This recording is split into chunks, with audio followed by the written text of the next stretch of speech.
So, ready to go.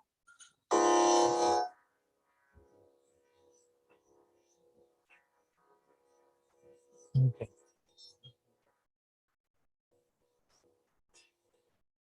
Om Ajnanatirandasya Gyanam Janashalakaya Chakshurunmilitam Yena Tasmai Shri Gurave Namaha Namashrishtam Manumapi Satyaputram Matrasharupam Rupam Tasya Vrajamuru Purim Maturim Gostavatim Radha Kundam Gidivaram Maho Radhikamadhavasam Rapto Yasya Pratita Kripaya Shri Gurum Tam Natasmi Vancha Kalpataruvyascha Kripa Sindhuvyaeva Cha Patitanam Pavanebhyo Vaishnavebhyo Namo Namaha Nikhila Shruti Mole Ratnamaladiti Nirajita Padapankajanta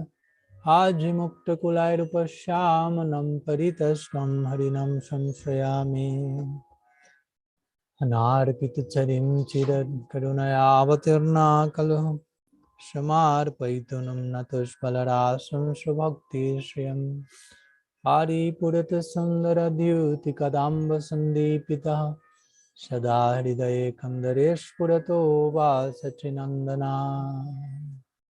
Janulambita Bujjo Kanakavadato Sankirtanai Kapitaro Kamalaya Takshu Vishwambaro Dhiyabaro Jugadharma Palo Vande Jagat Priyakaro Karunavataru Ladini Shakti Swarupaya Gauranga Suridaya Cha Bhakta Shakti Pradhanaya Gadadhara Namastute He Krishna Karuna Sindhu Dina Bandho Jagatpate Gopesha Gopika Kanta Radha Kanta Namastute Radhe Vrindavanadishe Karunamrita Vahini Kripaya Nijapadabjadashan Mayam Pradiyatam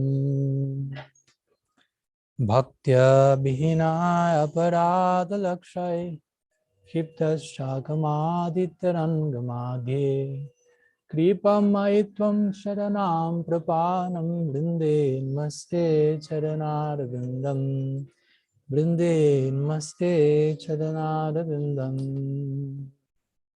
Srila Gurudev ki jai, Shriman Mahaprabhu ki jai, Shri Shri Radha Damodar ji ki jai, Harinam Sankirtan ki jai, Gaur Bhakta Vrinda ki jai, Gaur Premanand Hari Hari Bol. So, pranam to all of you. Good evening. Welcome. And so we are continuing today with our series of lectures concerning Mahaprabhu's pastimes in Sri Navadvipa. Today we have our fifth meeting. And tomorrow will be the last in connection to this topic. So today we will be continuing going through some of Mahaprabhu's Yauvana-lilas, or lilas after his 16th year and before his accepting of sannyas. Tomorrow we will be speaking about that. So yesterday, in the morning, we went through a beginning part of his Yauvana-lilas by describing a brief recap of yesterday's class. Mahaprabhu's meeting with Pundarik Vidyanidhi, as you may recall, and Pundarik Vidyanidhi's initiation of Gadadhar Pandit and all these dynamics that went there when Gadadhar and Mukunda visited Pundarik, who seemed outwardly as a sense enjoyer, but actually was a totally transcendental personality. What else? We shared this dream that Sachi had with Krishna Balaram and Gaur Nityananda struggling for the throne in the altar. And also we spoke a little bit about the beginnings of the night kirtan on a daily basis. at Sriva Sangan, Mahaprabhu sharing with his associates why we're losing time sleeping at night. Well, we could engage in Sankirtan non-stop. And on that first night of the Sankirtan in Sriva Sangan, Sri Gaurasundar also exhibited his Mahaprakash Lila, this 21-hour Lila, where he exhibited, showed himself as different forms of Bhagavan, different avatars, and corresponding identities of his associates in those Leelas, and revealing different moments when he appeared in the life of his devotees, and the devotees praying to him in a hurtful way. Very, very nice section. And what else? We shared some pastimes of Trinityananda Prabhu as Abadut, as we mentioned. And one important one that has him as the main character was the the deliverance of Jagai and Madai. Now we concluded with that yesterday. These greatest of sinners who somehow were selective in their sinning, and they were not engaging in aparad. And therefore, eventually, that granted them the opportunity to receive full grace of Nityananda Prabhu and Mahaprabhu himself. So, a beginning part of the Yauvana-lilas, and today we will continue with further Yauvana-lilas of Mahaprabhu, getting closer and closer to his 24th year sannyas acceptance. That will be tomorrow's tragic moment for the inhabitants of Navadvipa. So we will continue today with some lilas in connection to this nightly lilas and at Sriva Sangam and some other things as well. So one lila that is described in this connection regarding the night kirtans at Sriva Sangam is that once Srivas's mother-in-law, because as we mentioned, these kirtans were at closed doors. Not everyone could participate, but only was Mahaprabhu there with some very intimate, close associates. But as we mentioned, many of the ones who were not able to participate would like to. So we're trying to find a way to enter there. So in this case, Srivas's mother-in-law, she was living at the house. So she was somehow in another room, if you will, not in the courtyard. So she sneaked her in some corner behind a pillar or something, and she was witnessing the Rasa Sankirtan, the Prem Sankirtan of Mahaprabhu and his associates. But Mahaprabhu was dancing and singing, but he was not feeling the usual level of ecstasy. He was ecstatic nonetheless. He was always ecstatic, but he could perceive there is something that is not allowing me to feel the full degree of experience. So why I'm not feeling my usual joy? Maybe someone is hidden here, someone who has not the adhikar, the qualification, the eligibility to witness such a Sankirtan. So Srivas started to research the whole house, but couldn't find the mother-in-law. She was very nicely hidden. So they continued. Now, okay, let's continue Sankirtan. Maybe some other reason, aparad or who knows. Of course, no aparad in their case, but they will say that in their Sadhaka Lila. So they continue, but Mahaprabhu still like, it's not happening. No, it's not happening. So maybe, and all the devotees again started to feel like dejected. Maybe some of us have committed some aparad in the kirtan, and that's why our Prabhu is not feeling his usual joy. So Mahaprabhu say, no, there's no aparad, no possibility of aparad from you. So please, Srivas, have a look again. So Srivas made the second, more refined search, and he found his mother-in-law. So that, and again, it is said that she didn't have at that point the adhikar to be part of that intimate Sankirtan. So Srivas immediately ordered his mother-in-law to be retired with all effect, but was a little bit intense how he invited her to get out. Maybe that's the beginning of this conflict between mother-in-laws and and after that, the joy of kirtan returned. No? So again, we are not promoting some hate towards mother-in-laws, but the point is here, if some very intimate kirtan or discussion of Harikatha is taking place very high level among people who has a certain adhikar, and someone who has not that adhikar comes there, that will interrupt the flow of the not to criticize that person, but just because that person won't be able to fully relish that, and that might create some disturbance for the rest. For example, that's why whenever someone in Puri, going for a moment to Puri, whenever someone brought some poem to Mahaprabhu or some song, Swarup Damodar will filter that and analyze to see if there's non-element that may disturb the mood of Mahaprabhu, because he was in such a high, delicate, vulnerable, transcendental plane, if you will, that if something was against the proper Siddhanta or Rasa Tattva, Mahaprabhu will be greatly disturbed. So of course, nobody wanted to do that. So in the higher realms, all the emotions are very high, very deep, very fine, but also very delicate. So something that is not fitting that may create big disturbance. So that's the lesson here, basically. Not necessarily everything is for everyone, basically. Not every level of kata, every level of practice is for everyone. So they're trying to give that lesson here. Another lila in this connection is that regarding Advaita Acharya Mahaprabhu, we'll see some of them today. You know, Advaita Acharya is an elder of Sri Chaitanya in the lila. So Mahaprabhu is always treating him with respect. But Advaita, he feels himself as a servant of Sri Chaitanya. So he wanted to enter into that mood. So to say that whenever Mahaprabhu will faint in the kirtan, of course Advaita Acharya was there in the intimate kirtan. So whenever Mahaprabhu will faint in kirtan, Advaita will take the opportunity and take the dust of the feet from Sri Chaitanya, and he will like bathe himself on that raj, on that dust. He will do abhishek on the feet, that dust feet of Mahaprabhu.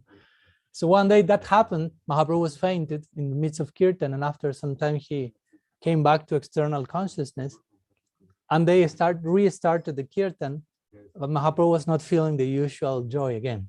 No? So he started to ask, what's going on? Srivas, is your mother-in-law here again? No, that was not the case. So maybe Mahaprabhu said, maybe this is happening because someone took the dust from my feet. And there Advaita Acharya comes and confesses his crime, if you will. No crime for sure, but he kind of... So Mahaprabhu externally is angry with him, but internally actually he's pleased and is glorifying Advaita Acharya. And therefore he says, okay, but if Advaita like was a thief to me, stole my dust, the dust of my feet, then I can be a thief also. No? And he jumps into the feet of Advaita Acharya trying to catch the dust of his feet, basically. No? And of course Advaita Acharya is not willing to accept that. You know? And the whole struggle begins in between the two. No? So that's the way Vaishnavas are glorifying themselves. Externally they are struggling and wrestling themselves to the ground, but actually it's in the context of humility and not wanting to be glorified, but wanting to glorify. That's the spirit of a real Vaishnava. No? Hamanina manadena. No? I don't want respect, but I want to offer respect to everyone. I feel joy in respecting and praising others. No? So in this way, both of them try enter into this divine competition of mutual glorification, and all the devotees you can imagine are like overwhelmed with feelings of joy by witnessing that divine example of how to relate to each other. Priti Lakshanam, in the words of Rupa Goswami, showing loving exchanges among Vaishnavas. Then there's a description of Suklambar Brahmachari, who was a very simple devotee and very deep and very immersed in Sri Harinam. And it said that he was like a brahmachari, a monk, and he was just doing madhukari, like begging for his livelihood and chanting Hari. So on one occasion, Mahaprabhu is calling him very much in the mood of this Mahaprakash Leela, like, do you remember when I was in this form, you were this devotee, something. It is after that, but in that context. So he says, and Suklambar will like beg, and sometimes he will receive some grains of rice, not very high quality. Mahaprabhu will steal those from him. And it seemed cruel, but actually Mahaprabhu was trying to point, do you remember in our previous birth, when I was Krishna, basically, I also was doing the same thing with you. I also was eating the raw rice that you had, no? Like pointing to Sudama Brahmana, if you know the Leela. He was a friend of Krishna from childhood, and they were in the Gurukul with Sandipani Muni. And when they were grown, Krishna was in Dwarka, was a prince, so on. And Sudama grew as a Brahmana, great devotee, but poor. Brahmanas are poor generally. They have this type of standard, even that they maintain their life begging. So whatever they receive from begging, sometimes they may receive nothing, so they fast. That's the will of Bhagavan. Or sometimes they may receive a lot, but at the end of the day, if they honor some prasad and some bhoga is left, the idea is they receive that as a donation. At the end of the day, they will give all that as a donation. So the idea is to begin every day in zero, fully depending on what Krishna wants to give them. So in this sense, they were poor, externally, internally, great wealth. So, and one day he went to visit as a poor Brahmin, his friend from childhood, Krishna in Dwarka, who was a prince. And Sudama's wife told, please, he's your friend, he's a prince. Ask if he can help you so we can get a little something. And we are living in this small cottage, so poor, maybe some little bigger house. He has some contacts or whatever. And Sudama was really denying that. He was not willing to ask anything from Krishna. And he was thinking, I want to bring him some gift. So what can I tell? I don't have anything. So he begged for some rice. He received some raw rice. So he was carrying some raw rice in one little bag. But also he was ashamed, not like I will offer this to him. So he visited Krishna, and there was a very beautiful exchange of love, and Krishna himself was washing the feet of Sudama Brahmana, his devotee, his friend. And eventually they spent so much nice time together. And at the end, when he's leaving, Sudama is too ashamed to offer the rice. I mean, and Krishna is satisfied with the offering of Sudama's heart. But at the end, Krishna said, didn't you bring something for me? Oh, because you are a visitor, you should bring something. I think you brought something, right? And Sudama was like, head down, like, how can I give him raw rice? He's a prince in Dwarka, such a palace. And Krishna was reading the mind of Sudama, and he took the rice by force, like, and started to eat the raw rice without cook, not anything. No? That's the standard of Krishna, as we know. He's eating the banana peels from Vidura's wife, raw rice from Sudama. He's actually hungry for bhakti, as we know. He's so much love is there. Give me. Patram pushpam phalantayan jome bhakti prayachati tadaham bhakti bharidam shnami prayatabmana. If there is bhakti, I can eat whatever you present me. Banana peel, raw rice, flour, fruit, water. I don't care. I don't see it. I just go to the. So again, Mahaprabhu was reminding Suklamabha. Do you remember that moment? He gives like kind of a trailer, a glimpse, a vision into that particular lila. And in that moment, Mahaprabhu starts to explain in detail the famous verse that glorifies Sri Harinam, the chanting of Sri Nam, Harir Nam, Harir Nam, Harir Nam Aiva Kevalam, Kalo Nastieva, Nastieva, Nastieva, Gatiranjata. Famous verse from Brihad Naradiya Purana, Harigu, where the chanting of Sri Nam is established, and 3 times this is recurred. Like this is a very famous methodology in Shastra. When you want to make something clear, you will say it not once, not twice, but 3 times just in case. If I tell you, surrender to Krishna, and then I say to you, surrender to Krishna, and I say to you, surrender to Krishna, say, okay, Maharaj has a point here. He wants this to be clearly established for us.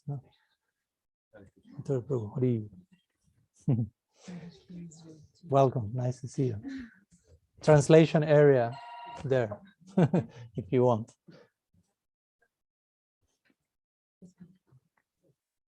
So Mahaprabhu described in detail this verse, which speaks about how in Kali Yuga, Harinam, Harinam, name of Hari is the process to attain the ultimate realization. Nastyeva, Nastyeva, Nastyeva. There's no other way, no other way, no other way. Basically, Mahaprabhu explains that to Shuklambar, how to chant Sri Nam, and how to chant Sri Nam means the proper attitude to chant Sri Nam. And then Mahaprabhu gives a detailed explanation of another very important verse, Trinada Pisanichena, Tarora Pisaishnona, Maninama Nadina, Kirtaniya Sadhari. This is one of the 3 moments in Chaitanya Charitamrita where this verse appears. Actually appears at the end when Mahaprabhu speaks Sikshastakam, but first appears here. So of course, I won't enter into explaining that verse. It could take us a whole 1-week retreat, basically, only that verse. We can do it next time if you want. But it's a very important ecstatic verse. I think I shared with you that last year, it was last year, in Gaur Purnim, last year, I was like, or 2 years ago, I don't remember, but something like that. And some inspiration came, or some need came to, I really need to go deep into this verse. I mean, I'm really needy of humility, proper tolerance, of respect, of anonymity, and so on. No? Some inspiration came to what can I do to discipline myself in order to get deeper into that. So the inspiration came, okay, I will every single day from now on for 1 year, from this Gaur Purnim to the next Gaur Purnim, I make a vow. I'll write every day 1 page about the 3rd verse of Sikshastaka for myself, like how my day went through in connection to that verse. I mean, so like a way of forcing myself to meditate on this verse every single day of the year. And again, with it, I'm not saying I'm really special, actually, because I'm not special. I need to go through to that verse in that detail. But it was a very nice experience, I can tell you, so recommend it, just in case. So Mahaprabhu explained that to Suklambar in detail. So there we have another pastime, going to another pastime, also in connection to the night kirtan, and also in connection to Mahaprabhu not feeling his usual joy. So in kirtan, he's not feeling usual joy, and in great humility, because he's the personification of this verse, in great humility he feels na prema gandhasti darapi, things like this, no? Which means in me there is not even the aroma of prem. Mahaprabhu himself was saying that, no? The very personification of prem will say, in me there is not even the aroma of prem. So, and that's why I'm not feeling usual joy in kirtan. So I say, I don't have prem. What's the value of life? Prem is purushartha, the real purpose of life. So that I don't have no prem, I have no purpose in my life. So what's the purpose of my life? I have to finish my life. So Mahaprabhu runs from the kirtan and goes to the Ganges and jumps to the Ganges to kill himself in ecstasy. Do not imitate at home, just in case. So extreme humility, so not something to imitate, but something to learn from, for sure. So at that moment, Nityananda and Haridas Thakur ran after Mahaprabhu because they read his mind and they knew what he was going to do. So when he jumps to the Ganges, they jump with him. No? And one of them is catching his feet, some others catching some other part, like trying to. Nityananda is like an antasesh, right? Like the bed of Bhagavan. So if he falls in a rock or something, let him fall on me or something. So this way, they protect him from killing himself somehow. But Mahaprabhu is feeling himself very dejected in a very deep humility. So he feels, I will hide myself for a while. I need some introspection. Which again, we cannot imitate, but we can take a lesson from here. No? If we are chanting, and we are not feeling what we think we should be feeling or whatever, I'm not saying kill yourself, but but you can hide yourself for a moment, be introspective and ask yourself, why this is happening? Well, again, not in paranoia, but in proper lamentation spirit. So Mahaprabhu hides himself in the house of Nandanacharya. Remember, that was the place where Nityananda hid himself when he came to Navadvipa. So it seems Nandanacharya's house is the selected hidden place. So sometimes you don't find someone in Navadvipa, you look in Nandanacharya Bhavan. So he hid himself and entered into deep introspection, but the devotees, most of them did not know where he was. Mahaprabhu said, do not tell where I am. So they were really concerned and suffering separation. And the one who was suffering the most was Advaitacharya, because remember, he had taken the dust from the feet of Mahaprabhu some days back. So he was feeling maybe this happened because I committed that offense and he feels like this now. So Advaita Acharya started to fast. So you can imagine, no? On one side, Mahaprabhu disappeared, on another side, Advaita Acharya fasting in deep repentance. So the devotees were like concerned about in every direction at this point. So when Mahaprabhu gets to the house of Nandanacharya, he tells me, I will hide him for a while. But at the same time, interestingly, Nandanacharya says to him, he starts like a chuckle, or like to laugh, like, you cannot hide. I mean, you say you want to hide, but you cannot hide. I mean, you are hidden in the hearts of your devotees. So they got you. No matter how much you try to hide, you are. He himself is saying in the Bhagavatam, Sadhavo hridayam mayam sadunam hridayam tvaham madanyatina jananti naham tevyumanagati. Krishna is saying, I am in the heart, my devotees are my heart, I am the heart of my devotees. I don't know anyone apart from them, they do not know anyone apart from me. So it's just like, there's no form of hiding each other. So, so this is the point, no? Although he tries to hide, the lesson is, Bhagavan is hidden in the heart of the devotees. As we say yesterday, no? On Murari Gupta. No? He, in whose heart, Murari is Gupta. Gupta means hidden. No? So then comes another well-known section in which Mahaprabhu organizes a drama, a theatrical performance, basically, in the house of one of his devotees, Chandrasekhar Acharya, one of Mahaprabhu's intimate parishads. So Mahaprabhu says, in this play, I will dance, I will play the role of Lakshmi, and I will be dancing in her mood. So he said, only those with controlled senses can watch this play. No? So he announces there to his associates. And so again, in deep humility, Mahaprabhu's associates feel like, oh, we are so unfortunate, we won't be able to watch this play. So all of them start to leave. All of them are totally sense control, and more than that. I mean, for them, sense control is like a inferior thing. No? They are totally out of control because of prem, no? Which is another type of sense control, and out of control above that. No? So when they are leaving, Mahaprabhu is looking at them, and where are you going? So they say, I mean, you just mentioned which is the adhikar for participating in the play, so for witnessing the play. So we do not qualify for that. Mahaprabhu says, if you do not qualify, nobody qualifies. I mean, if you are not here, nobody will hear in the audience. If you are not sense control, nobody is sense control, basically. So, but in the context of the lila, remember, this is a lila where all these siddhas or perfected personalities are playing the role of devotees. So Mahaprabhu will say to them, okay, so from now on, I will make you great yogis, so your conscience will be controlled and you will be able to participate. No? But they were already totally self-controlled. Mahaprabhu is like blessing them, so all of them like, now we can participate. Like their only concern is, let be sense control so we can participate. They don't care for sense control, actually. They only care, may we have darshan of our Prabhu in this unique pastime. If for that we have to control our sense, okay, let's do what we need for that. But it's not that the goal is sense control. The goal is association with Mahaprabhu. So again, the play started. And of course, this was not only Mahaprabhu acting. For example, Haridas Thakur was there. He appeared as an inhabitant of Vaikuntha. No? Different roles were there. No? Then Srivas appeared as Narad Muni.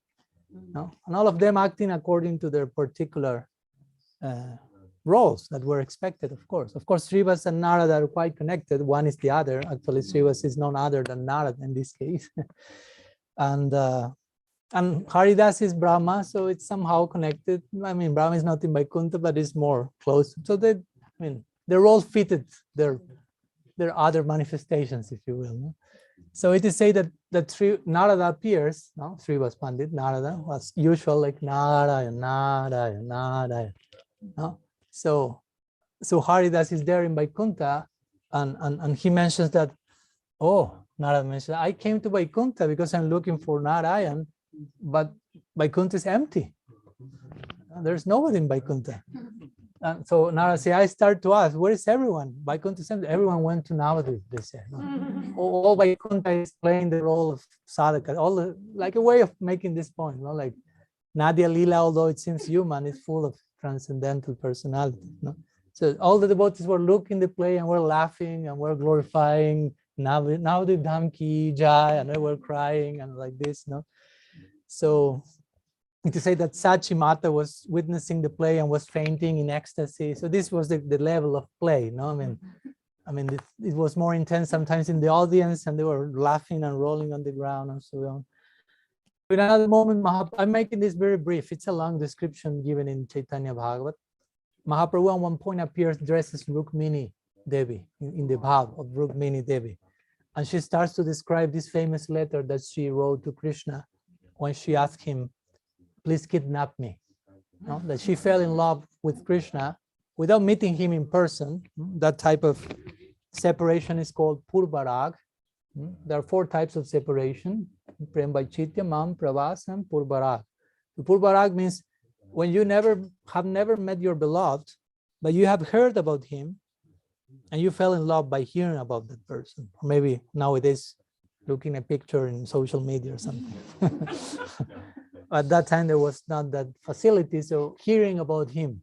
So Rukmini fell in love with him, and she wrote a letter, because again, the bhava of Rukmini is different from the bhava of, I don't know, the Braja Gopis. The Braja Gopis, Rukmini wrote a letter and told Krishna, I'm about to get married with someone, and marriage was arranged with someone that I don't like, but I like you, I want to marry you, but this arrangement is here. So please, on the day of the marriage, at this precise moment when this part of the ceremony is taking place, you appear and kidnap me. That's the type of marriage also, kidnapping, Gandharva marriage. But the point is that the bhava of Rukmini was such that she was not able to just run after Krishna. She was little concerned about her reputation. And that's why he told Krishna, you kidnap me. But we know the gopis are not doing that. The gopis are not saying, Krishna, please kidnap me so my social position is protected. The gopis just run whenever the flute is sounding without care for any type of consideration. So that shows the different bhavas between the Braja Gopikas and the Dwaraka Mahishis, the queens there. But well, nonetheless, it's a beautiful section, Rukmini describing the letter to Krishna, the letter that she wrote to Krishna, and how she was fell in love. So Mahaprabhu was personifying all this, and the devotees were just crying and crying.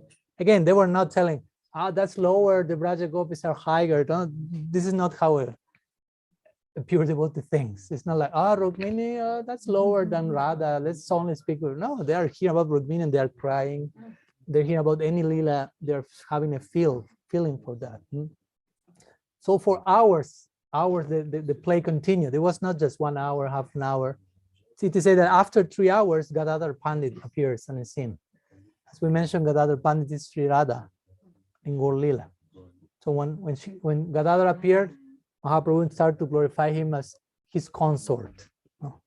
Because again, it's his consort, Sri Gadadhar is Sri Radha. And then Nityananda Prabhu appears as an old lady. That was the chosen character there.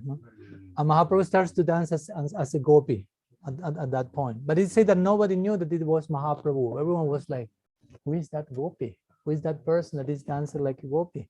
And for a moment, some of them were thinking, that's Lakshmi, that's a gopi, that's Rivati. Mahaprabhu was showing like different bhavas in his dancing. And Mahaprabhu to say that he was exhibiting this lila, so nobody will criticize the different potencies of Bhagavan, different Devis, the different Shaktis. Because even the material Shakti, Maya Devi, all the Shaktis are to be respected by us, basically. And by doing that, our devotion will become firm. It is saying in the Bhagavatam, even by speaking about Maya, you transcend the influence of Maya, says the Bhagavatam. Mayam Varnaya Tonusya Ishvarasya Numodata Srimbatam Shadaya Nityam Maya Yatmana Mohyati. It says the Bhagavatam. It says, by speaking about Maya Shakti and understanding the point is what Maya Shakti is, which is a potency in the service of Bhagavan, the influence of Maya Shakti in one's life disappears. You follow? It's not that, no. speaking about Maya is not Maya. That's the point. Mhm. So the point is that all the audience was totally immersed in an ocean of bliss by seeing all this play and so on. And eventually Mahaprabhu sits on a throne, more in the mood of Mahalakshmi, continues in the Devi spirit. And he's sitting Gopinathacharya on his lap, like a baby or something. He asks, worship me, worship me. Sometimes Mahaprabhu will enter into these different bhavs. So all the devotees appear and start to pray Mahalakshmi with different prayers according to their mood and adhikar. So it is said that the whole play lasts for the entire night, and when the first rays of days are coming, the play is about to end.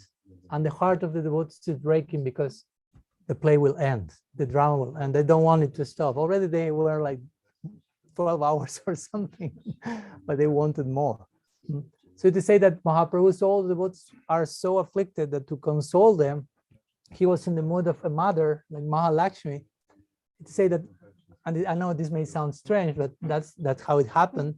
He invited all of them to him, and he breastfed all of them in the mood of Mahalakshmi, like a mother to their child.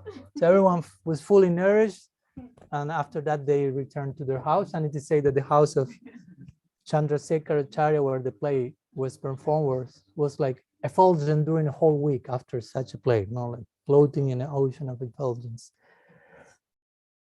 So Sri Chandrasekharacharya ki jai, Bhagavan Shakti's ki jai. So then we have another lila connected to Advaita Acharya, and also another lila connected to him want to offer respect to Mahaprabhu and not the opposite. So Advaita again is the eldest of the whole Gaudiya community at that time, and Mahaprabhu himself is treating him as an elder. But Advaita Acharya was not able to tolerate that.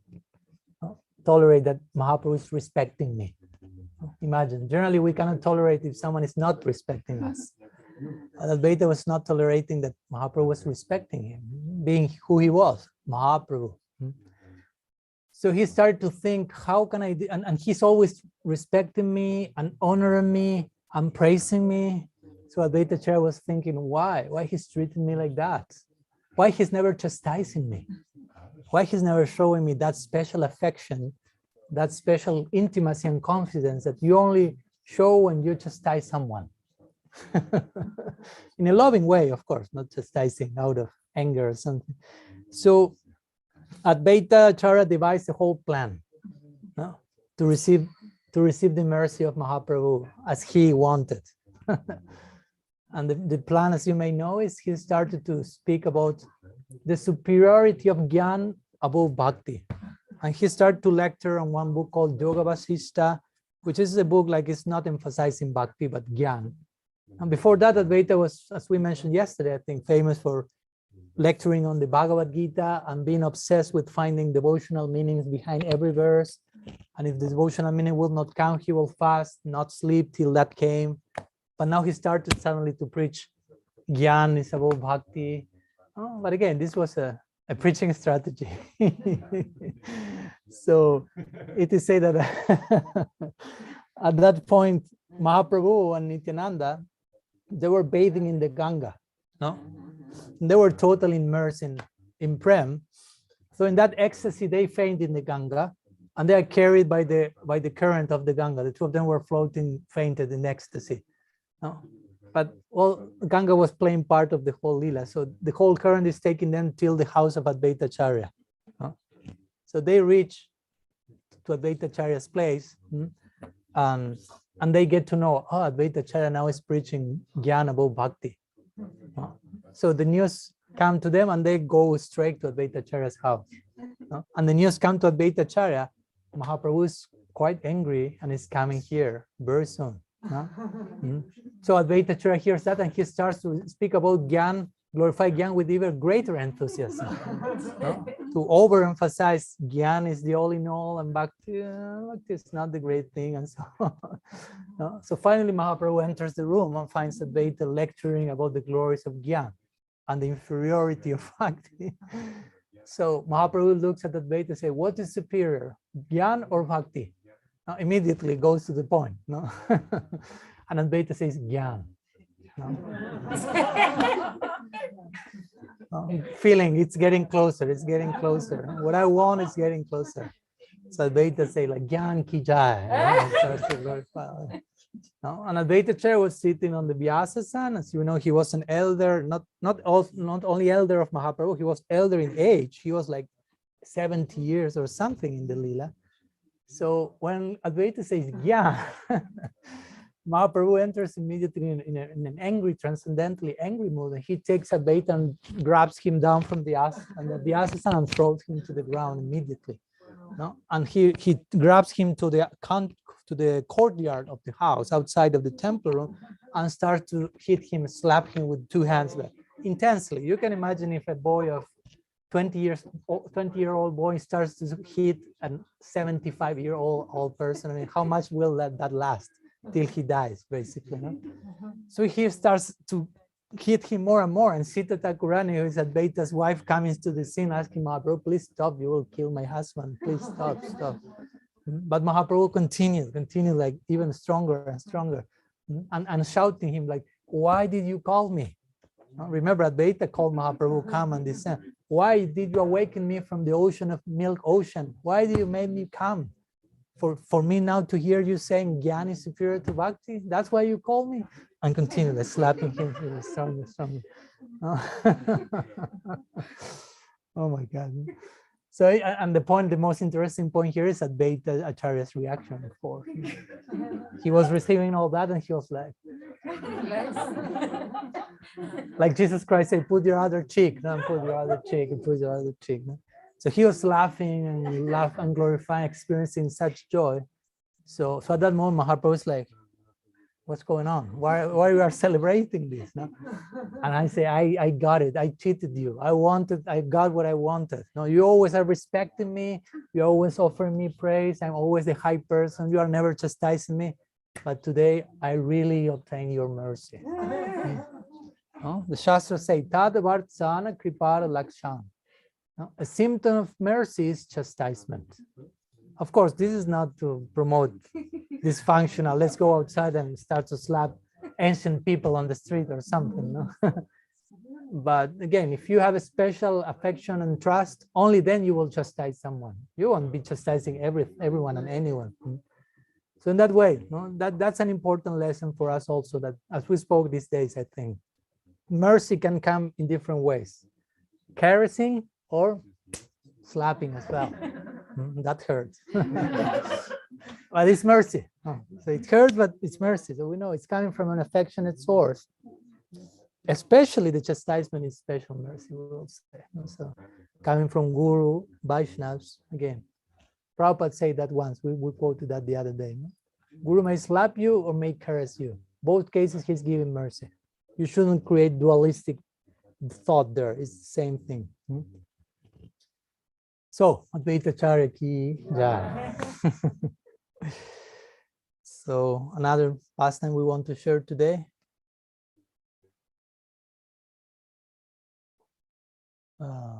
Okay. Once Mahaprabhu in Srivasangam, this is a brief one, but nice, I like that always. On Mahaprabhu was in Srivasangam, and he entered into the mood of Vishnu. He started to ask for his carrier. Who is Vishnu's carrier? Garuda. So Mahaprabhu started to shout, Garuda, oh, Garuda, Garuda. No? So Murari Gupta appeared. Murari Gupta is Hanuman. Hanuman is connected with Garuda as well. So Murari Gupta appeared totally like aligned with the necessity of the moment. He said, I am Garuda. Here I am.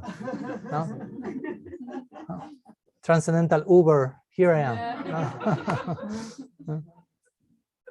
So Mahaprabhu immediately said, you are my carrier. And Murari said, yes. Remember in your previous birth, we brought the Parijata flower from the heavenly planets and I carried you. And they started like to remember previous pastimes and so on. So Murari Gupta said, now's the moment. I'm your carrier. So Mahaprabhu jumps onto Murari Gupta's shoulders and they start to run all along the courtyard of Srivasangam. No? And I take you wherever you want. They were running absorbed in the Leelas and remember this and that till they return to what they call external consciousness, no? Which is not that external either. And there's another lila with Murari Gupta, Sri Hanumanji in Gaur Lila, when Murari Gupta was thinking about Bhagavan and the different appearances, and concluding, wow, and this appearance of Mahaprabhu is like, as we spoke in the first class, highest possible expression of Bhagavan. So, and I'm witnessing his leelas. So the most fortunate thing I could do is to die in his presence, to leave my body while taking darshan of him. So Murari Gupta started to organize for killing himself. Again, do not imitate at home. No? There are different ecstatic ways to express a particular desire. So he started to look for some knife or something with who he could kill himself. He found some knife and hid it below the pillow, let's say. So that night he planned, I'll kill myself, blessed in the environment of Mahaprabhu. But Mahaprabhu, of course, was in the heart. Gupta was hidden in the heart of Murari. So, so he came and he appeared, and Murari said, Jai, my Prabhu, do you want something? And he said, yes, I want something. Whatever you want, ask me and I will give it. So Mahaprabhu said, give me that weapon that you have hidden below your pillow. No. And Murari was not saying anything, basically. Like, and so Mahaprabhu himself goes, takes a pillow, takes a knife, takes with him. And Mahaprabhu starts to ask Murari, which fault did I commit for you to abandon me? Which mistake did I make for you to think about leaving me? How will I continue living without you? Instead, generally we think the devotee will say that to Bhagavan. And it's of course, but Bhagavan reciprocates accordingly. So in the same way that Bhagavan prays to the devotee prays to Bhagavan, Bhagavan will reciprocate. So Mahaprabhu started to say to Murari, if you are not with me, I mean, who will take me on their shoulders and carry me here and there? And we have so many leelas.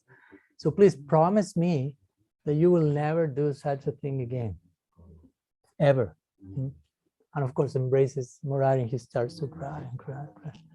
So just in case we have some suicidal cases here, you know what Mahaprabhu will tell you. So that's not the method. That's one Mahaprabhu told Sanatana Goswami. No? Suicide is not the method to attain Krishna. If that will be the method, Mahaprabhu said, I will have committed suicide 1,000 times already. But that's not the method.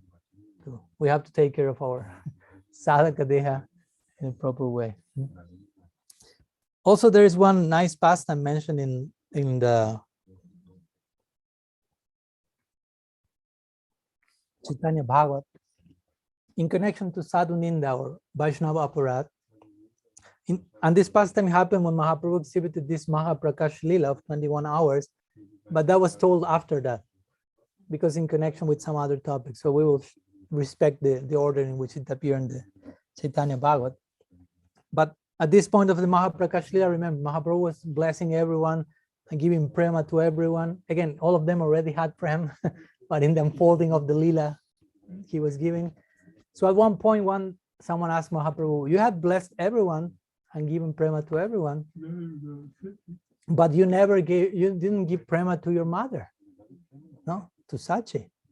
And Mahaprabhu said, I won't give prema to her. Very serious. So everyone was like, what? No?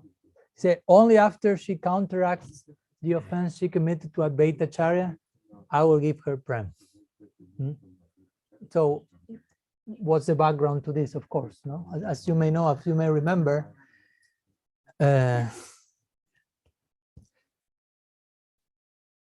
Mahaprabhu had an elder brother, Vishvarup. Remember? So Vishvarup, before accepting sannyas and leaving home, he used to hang out a lot with Advaita Acharya, because again, Advaita Acharya was like the teacher of Navadvipa, and he will school Vishvarup in philosophy and temporary nature of the world and so on. So it is say that when eventually Vishvarupa accepted sannyas, in some way Advaita Acharya influenced there by inspiring him with knowledge and detached from the world and so on. So Sachi thought, when she saw Mahaprabhu starting to associate with Advaita, she thought, I don't want to lose my second child. And this Advaita, he's called Advaita, which means non-dual, but actually he should be called Dvaita, Sachi thought, which means dual. No, because on one side he's preaching, but on the other side he's ruining all these families by telling everyone you should detach from the world, and I lost one kid and I will. So she thought this. So Mahaprabhu said, that was Sachi's aparat. Again, Sachi Mata is Mahaprabhu's mother, no possibility of aparat, but in the Lila, these things come for us to learn. And of course, again, what Mahaprabhu said, Sachi won't receive Prem because she offended Advaita. Advaita was there, and you can imagine Advaita thought, no offense to me. I mean, she gave birth to you. I mean, she's the womb from which you came. Sachi Garba Sindhu Harindu. And she's the mother of us all. She's not only your mother, she's the mother of the whole Navadvipa. So how can she offend me, basically? But basically, and Advaita glorifies her so much that he faints while glorifying Sachi in such an intense mood. So it is said that at that moment when Advaita faints, Sachi goes and takes the dust from the feet of Advaita and puts that on her head and begs forgiveness for the offense, if you will. And then it's when Mahaprabhu smiles and gives Prem to Sachi. Actually, Sachi gave Prem to the world in the form of giving Mahaprabhu to the world. But again, this is how the Leelas sometimes unfold. So in this way, the night Kirtan continues in Sriva Sangam every night for a whole year. But again, closed doors. In the beginning, Sankirtan was closed doors. We will get to the point where it reaches us also. No? But in the beginning, it was Sriva Sangam. And again, many people started there was opposition, people criticizing them, people like mocking them, no? These weird people all night singing, dancing, closed door, who knows what they are doing actually inside. So there were people who started to think, we have to disturb this nonsense. They are disturbing us. No? So there was one person called Gopal Chapal, and this person tried to defame Srivas Pandit. So he put in the entrance of Srivas Pandit's house different items that generally are used for the worship of Kali, like wine and meat and certain things that are proper for defaming a Vaishnava, I will say. No, she wanted to, destroy the prestige, the fame of Srivas. So the next day, Srivas opens the door and sees all those things. But Srivas, in his Vaishnava humility, he started to call everyone, hey, come, please, look who I really am. Everyone is telling me I'm such a great person, such a great devotee. This is who I am. This is who I am. Please discover me. Again, Vaishnava, special Vaishnava humility. No? Famous example also, it reminds me of Krishnadas Babaji Maharaj, disciple of Prabhupada Bhaktisiddhanta. And he used to visit all different mats and doing kirtan. He was personification of kirtan, and sing everywhere, every day, every night. But somehow some devotees criticized him once, and he arrived to a place, and he received some criticism from some, like, oh, they are telling this and this and this about you. And Krishnadas Kaviraj reacted in a similar way, say, finally someone really knows who I am. No, finally someone is telling the truth about me. Everyone is saying you are so great, so incredible, pure nonsense. Finally someone really knows who I am. So actually that shows who they are in the real sense of the term. No? So it is said that the same, no? Srivas Pandit reacted in that way, but Gopal Chapal, this person who tried to defame Srivas, immediately contracted, how to say in English? Leprosy? Leprosy, or so. And that was like contagious. So immediately his whole village became also contagious by that, because they say that if someone offends a great Vaishnava very gravely, that even affects all the surroundings of the person as well. And it is said that after some time, some days, he saw Mahaprabhu fully, I mean, this Gopal Chapal totally affected by leper, and he said to Mahaprabhu, please deliver me from this. Mahaprabhu said no, and he continued. But because again, he offended Srivas Pandit. So if you want to be relieved from the offense to one Vaishnava, you go to that Vaishnava. You don't go even to Bhagavan. No? Like Durvasa Muni, when he went to Vaikuntha, said, Bhagavan, Narayan, protect me. And he said, you offended Durvasa Muni. Ambarish Maharaj, sorry. You go to him. I cannot do anything. So Mahaprabhu said, no, I cannot protect you, and continue. So Gopal Chapal continued suffering more and more and more. But after some time, when Mahaprabhu was in Puri as a sannyas, it is said that Gopal Chapal approached him and begged some mercy. And at that point, some process was in between. So Mahaprabhu ordered to give him relief, basically. So again, another of these many stories for us to learn. Be careful with Vaishnava apara. Not be paranoid, but understand that it's not the best thing we should do. I mean, it's the the worst thing we could possibly do. Another lila describing this connection in the Yauvana-lilas, one day after Sankirtan, Mahaprabhu and his associates sat. Can we open a little bit, or is already open? Okay, no. If it's not too cold for you, a little bit of air.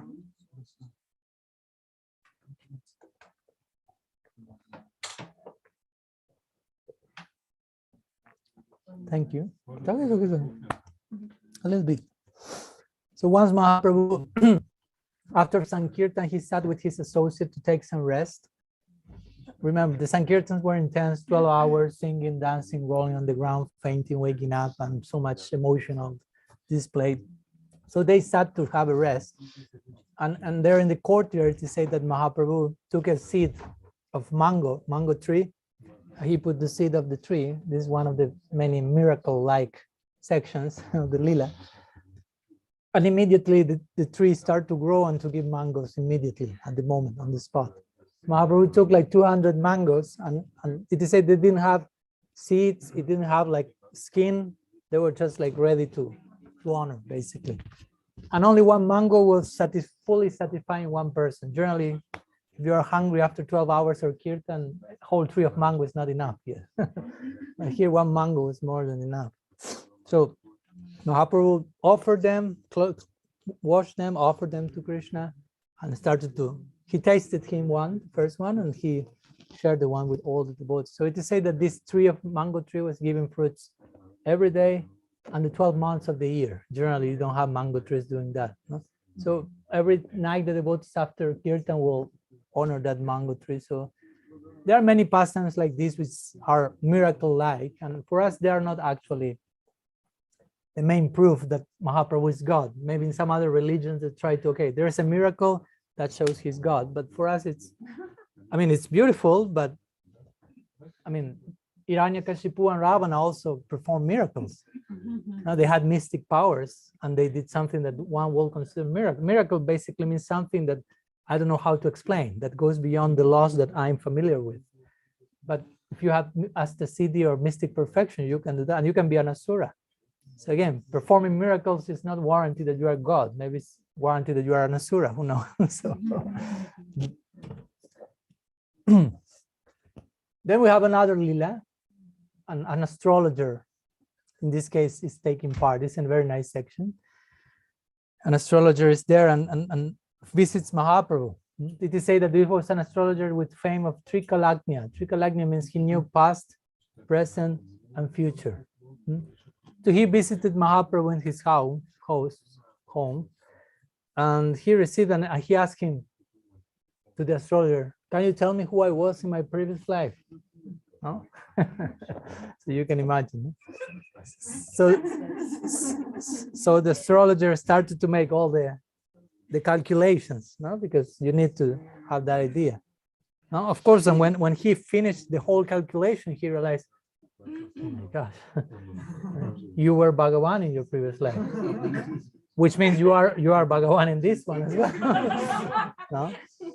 So I'm in front of Bhagavan. I mean, he realized in the Nara little, like, oh my God, you are God, oh my God. So the astrologer could not say a word because he was totally overwhelmed. So Mahaprabhu repeats the question. So who I was in my previous life? No? So the astrologer say, in the previous life and in this life, you are the Supreme Personality of God. You are God, you are Bhagavan. No? So Mahaprabhu hears the statement and say, no, you must be mistaken.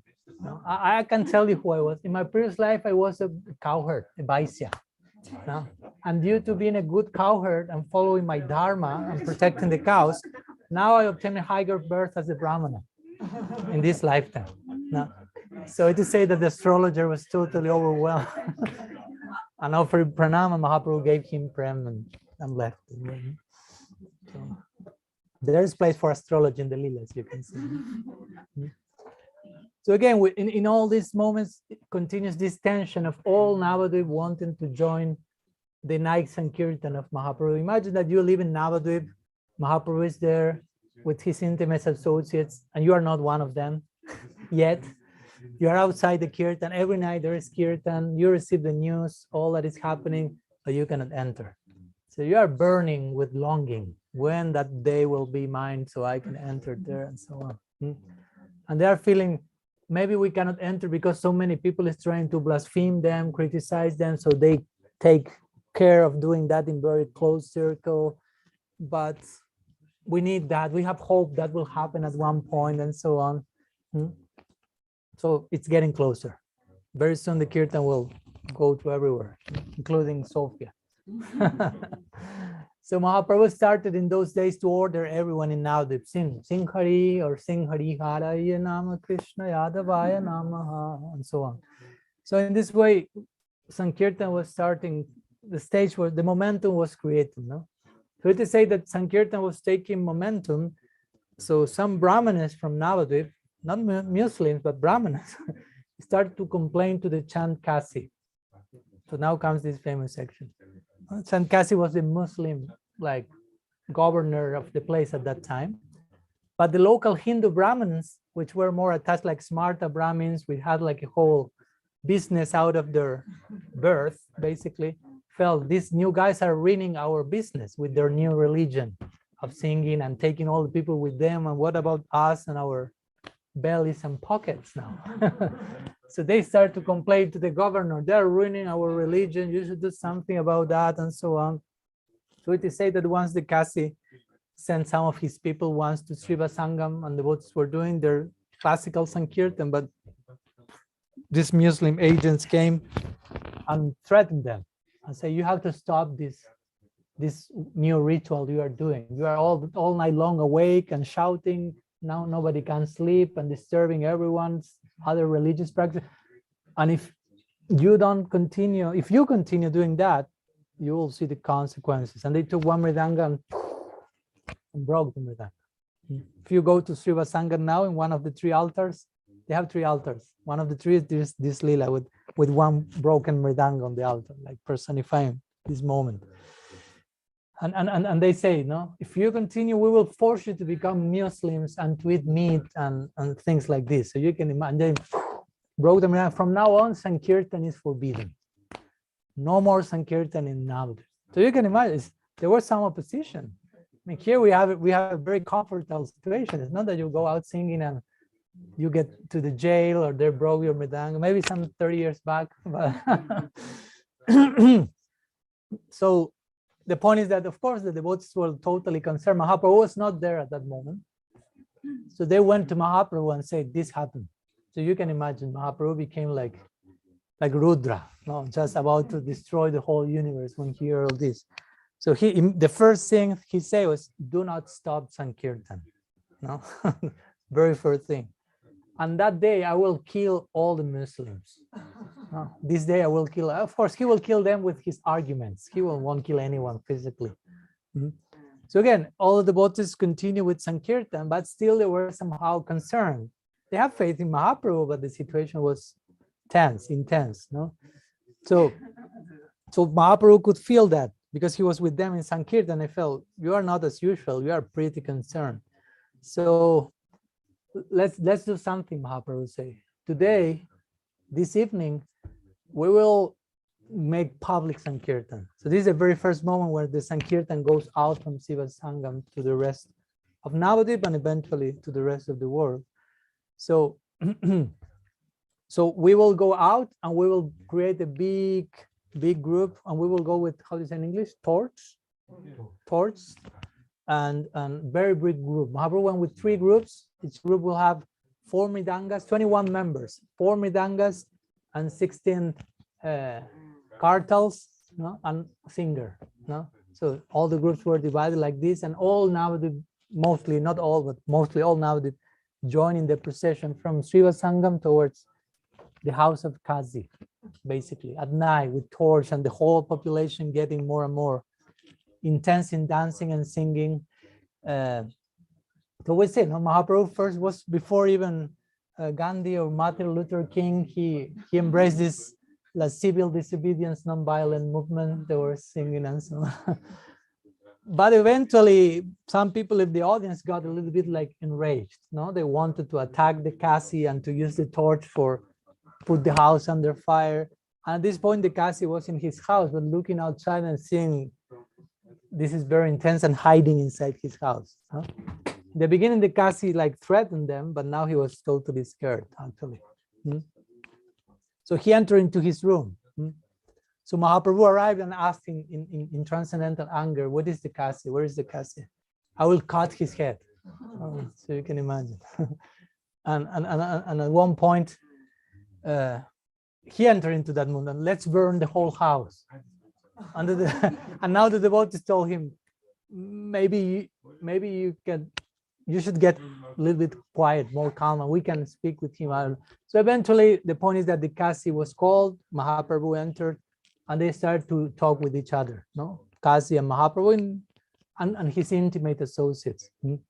So Mahaprabhu asked the Kasi, why you canceled the Sankirtan, but now that I'm seeing you, I'm talking to you personally, and you are telling me certain things, I know that now you do not want to cancel the Sankirtan now, but the news I received yesterday or today early was totally opposite. So the Kasi said, he was like really affected, because I have to tell you something, but I have to tell you that in private.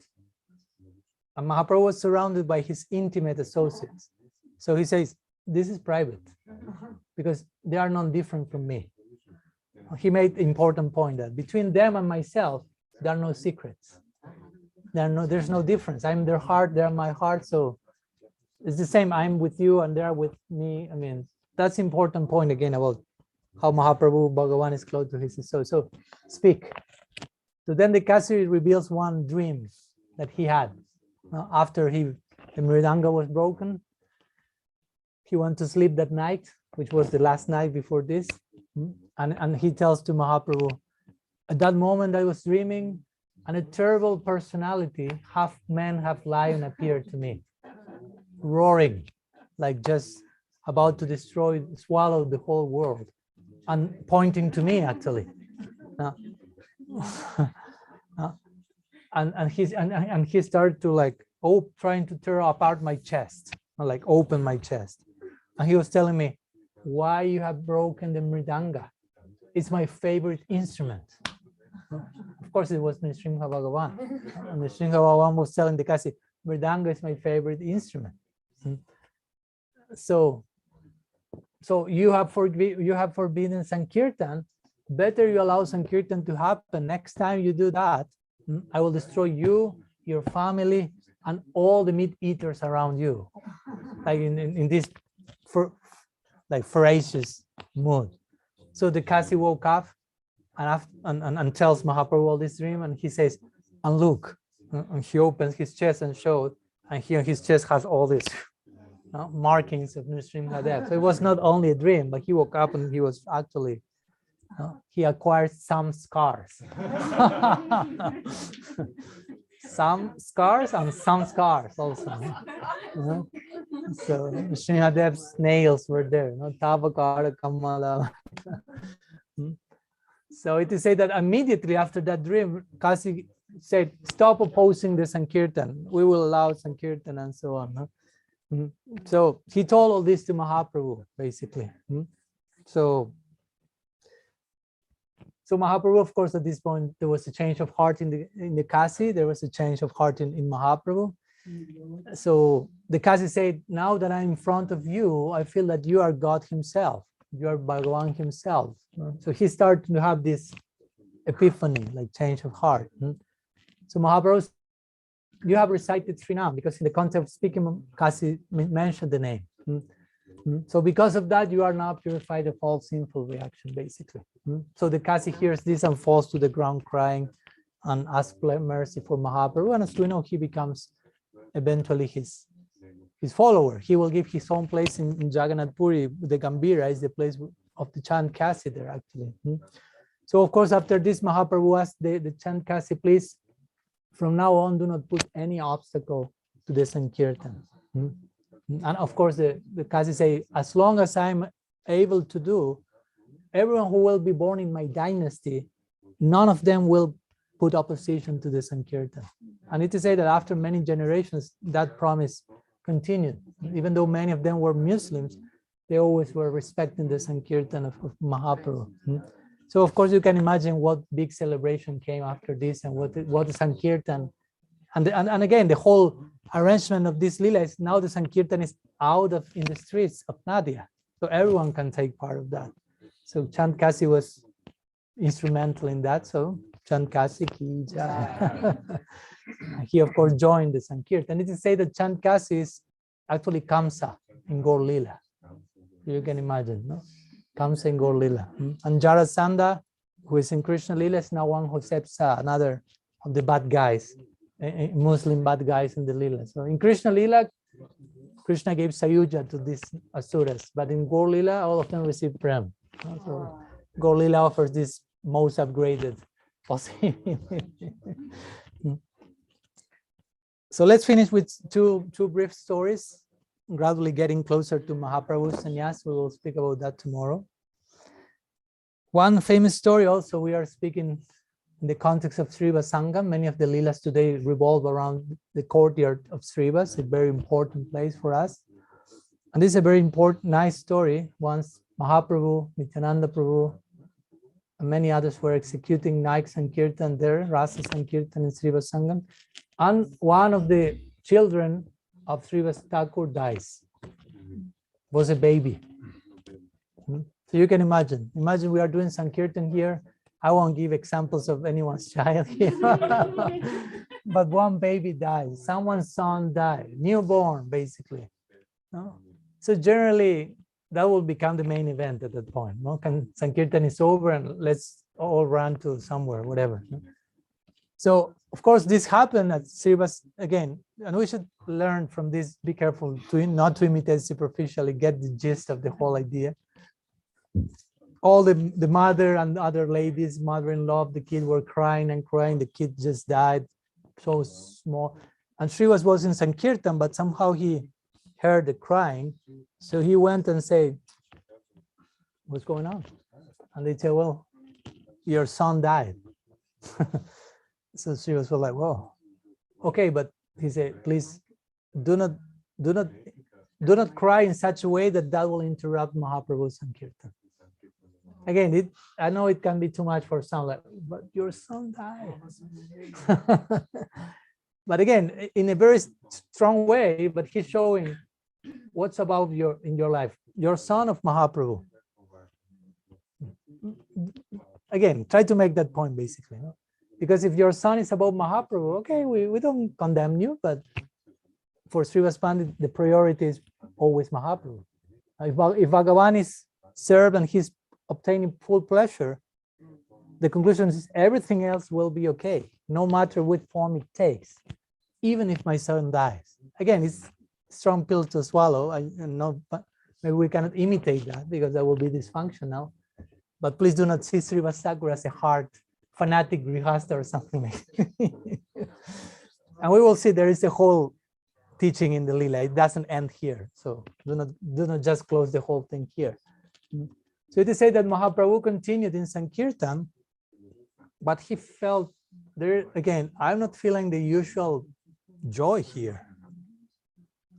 And the ladies continue crying a little bit, and Srivas said, if you cry too loud, I will go and jump into the Ganges and kill myself. So of course you can imagine. Already one died. No, we don't want the second one. So, but Mahaprabhu was dancing and said, I'm not feeling usual joy here. Is there any problem? Did something happen? Some problem happened? And he asked the Srivas, has something tragic happened at home? And Srivas said, no. What can happen? What tragic what tragic thing can happen when we can see your lotus face? And again, it's true. I mean, you have Bhagavan every night in your house for 12 hours dancing and singing. How could there be any problem? He's making a point. I mean, you have to get that one also. So he said, no, nothing happened. So they continue. But Mahaprabhu is like, no, I'm not drawing usual ecstasy here. Did something happen? So somehow, not Srivas, but someone else tells Mahaprabhu, actually Srivas' son died. And Mahaprabhu is like, what? Yes. How long ago? Like 3 hours ago. 3 hours ago? Why nobody told me? Srivas didn't want to interrupt your experience in Kirtan. So when Mahaprabhu hears that, he starts to cry. No? He starts to cry. Like he's like touched, moved by how Srivas loves me so much. I mean, how he's taking care of what I'm feeling. He even in such an intense difficulty. So we see Mahaprabhu himself is supporting those who are crying, if you will. But also he wants to highlight how much in love Srivas is with me. I mean, he's just concerned with Bhagavan's pleasure, basically. So and Mahaprabhu said, "Where is the kid?" No? So they entered the room and there was the kid lying. No. So interestingly, now comes a very unique situation. And Mahaprabhu asked in another miracle section. Mahaprabhu looks at the kid and say, "Why did you leave? Why did you leave?" So the kid wakes up. So there will be happy ending to this story. So the kid wakes up and say, "It was my prescribed moment to be born." And he starts like to deliver a whole discourse on philosophy. Whenever the Atma has its prescribed moment to enter according to certain laws, that will happen. When one has to leave, that will happen. And so on this and that. But what about your parents? And the kid, who are my parents this lifetime? These are my parents last time. So he starts to present all these basic philosophical principles about body and soul and Atman and so on. So all the audience is enlightened. Again, this is an Navadvipa. So all of them are the eternal associates, but at that time they are lamenting like attached people. So after hearing the discourse, they're like, oh, now we are enlightened by knowledge or something. And basically at the end, the boy says, I'm your servant. He declares, I'm your eternal servant, Prabhu. So I'm free to whatever you want from me, I will do it. So basically Mahaprabhu says, okay, I understand this is the moment for you to continue your journey. So continue. So the boy asks permission for Mahaprabhu and everyone else and leaves his body again. But at this point, everyone was already like enlightened in the context of the Leela. So it is said that, of course, at this point, all the family starts to worship Mahaprabhu, and Mahaprabhu goes to Srivas and said, you have lost one son now, but due to your attitude towards me, from now on, me and Nityananda Prabhu will be your eternal sons, your eternal children, and we will never abandon you, basically. So in this way, after that, Mahaprabhu makes all the rituals of departure for the child, and everyone returns happy to their home. So, Srivas Pandit ki jai. So again, try to get the gist of the whole idea and don't get stuck in one particular detail. Many points to learn from that. So that will be all for today. But we can share one brief story before finishing, because it kind of connects what we will be speaking tomorrow, which is Mahaprabhu's sannyas. So that's an important chapter also. So this story is concerning one curse that Mahaprabhu will receive, one of two, basically. So we began today's talk, remember, which was the very first Leela we shared today? Srivas Pandit's mother-in-law, hidden in the kirtan and not being qualified for that. No? So at this moment, it is described that despite the Sankirtan now were out of the streets, nonetheless, the night Sankirtans continued in closed doors. So there was one Brahmana who wanted to enter that night Sankirtan. closed doors, night sankirtan. So he wanted to enter, and somehow also he hid himself and wanted to witness the lila. And again, similar situation.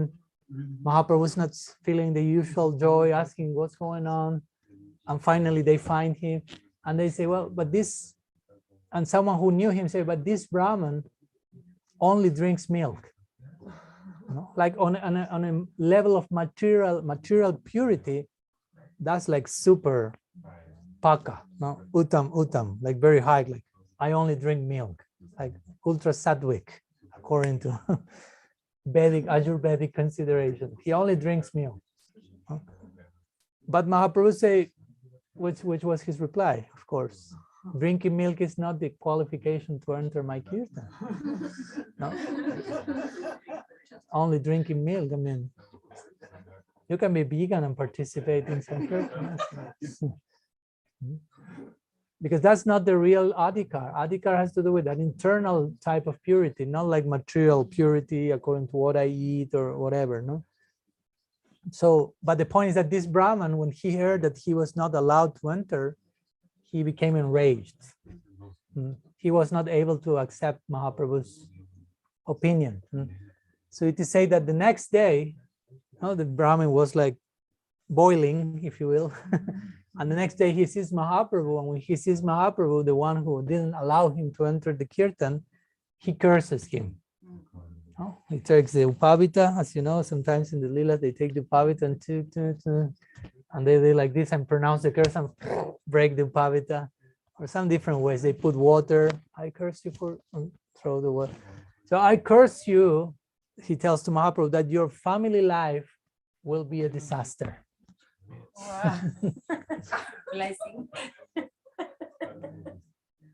That you will be deprived of all material happiness.